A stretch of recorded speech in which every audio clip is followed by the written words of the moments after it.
है ना, ठीक है, विथ रिस्पेक्ट टू ग्राउंड हमें ये बताना है ना कि स्पीड रिवर की स्पीड क्या होगी। दिया क्या है, क्या है देखो, velocity of boat respect to the ground क्या होगा। तो देखो ये जो रडार बताएगा ना, ये क्या बताएगा, बोट का स्पीड। अब देखो रडार क्या होता है कि ये कोस्टल एरिया में साइड में लगा होता है ना, तो ये इसका रिवर से कोई लेना देना नहीं है, ये सिर्फ क्या बताएगा, वेलोसिटी ऑफ बोट। तो ये कितना दिया हुआ है, velocity of boat respect to the ground 10 metre पर second 30 degree north of east. अब देखो इसका मतलब क्या हुआ नॉर्थ ऑफ ईस्ट का। अब देखो 30 ये क्या हो गया नॉर्थ और ये क्या है ईस्ट, है ना।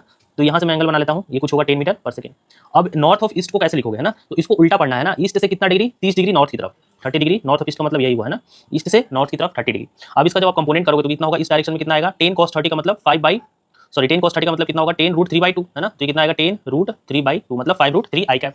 और sin 30 कितना आएगा 5 जे कैप, है ना। तो हमारा velocity of both respect to the ground कितना आया 5 जे कैप प्लस 5 रूट 3, है ना, आई कैप। ये हमारा बोट का स्पीड आ गया ना ग्राउंड के रिस्पेक्ट में। अब हमें क्या चाहिए, हमें चाहिए क्या, हमें चाहिए हम और एक क्या दिया हुआ है, जो बोट पे इंस्ट्रूमेंट लगा है ना, वो उसका स्पीड कितना है, बोट पे जो इंस्ट्रूमेंट लगा है वो क्या बता रहा है देखो।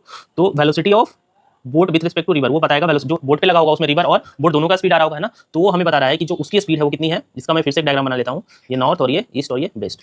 ये कितना है 10 मीटर पर second at angle of 30 degree north of west. अब 30 डिग्री नॉर्थ ऑफ वेस्ट का मतलब कितना होगा, वेस्ट से 30 डिग्री नॉर्थ की तरफ, है ना, यही होगा 30 डिग्री नॉर्थ ऑफ वेस्ट।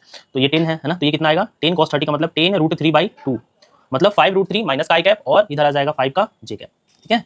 तो हमारा आ गया velocity of boat with respect to river कितना आ गया, ये हमारा आ गया 5, पहले जे कैप लिख लेते तो 5 जे कैप और प्लस 5 रूट 3 माइनस का आई कैप, है ना, ठीक है। इतना चीज आ गया। हमें चाहिए क्या, velocity of river with respect to the ground, है ना। तो वो कैसे मिलेगा, देखो हमें क्या करना पड़ेगा, बोट के स्पीड को कैंसिल करना पड़ेगा, है ना, ठीक है।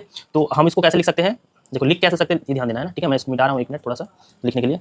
इस वाले दोनों इक्वेशन को मैं कैसे लिख सकता हूँ, है ना, velocity of boat with respect to ground को मैं लिख सकता हूँ velocity of boat minus velocity of ground, है ना। और velocity of both with respect to the river को मैं लिख सकता हूँ velocity of boat minus velocity of river.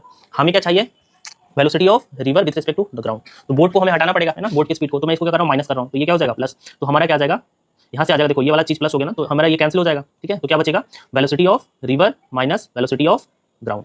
यही तो हमें चाहिए, velocity of river with respect to the ground, यही हमें चाहिए, मिल गया।